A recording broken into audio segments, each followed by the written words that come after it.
Okay, so how to set password on Windows 11? Click on Start menu and type there settings.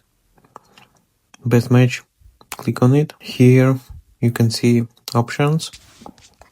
You need to click on accounts, scroll down a little bit and click on sign in options.